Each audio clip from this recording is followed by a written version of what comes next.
Finding the average number of tests.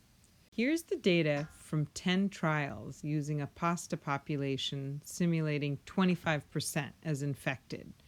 So what can we conclude? Let's consider the first joint test. It came out negative.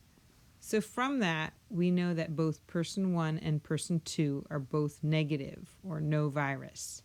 We only had to run one test for the pair. The same is true for any pair where the first joint test was negative. It would help us to keep this information in a table. So when the joint test was negative, person 1 and person 2 were negative, and I just had to run one test. This was true whenever the first test was negative. Now, let's look at the first case where the joint test was positive. After the joint test, an individual test on person 1 was done, and this came out negative.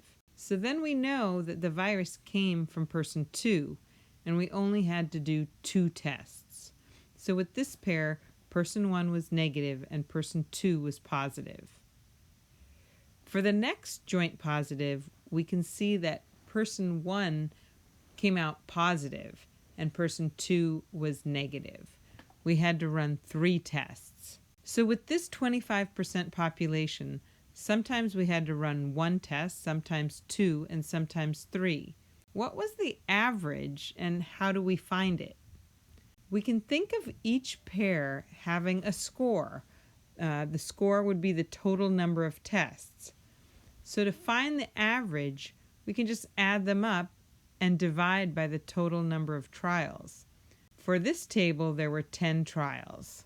So the average comes out to 1.3. What does that mean? Well, if we don't do paired testing and we're just doing individual testing, then for any pair of people, we're going to run 2 tests. But with paired testing, our average came out to be 1.3. So because it's less than 2, it means we're running fewer tests.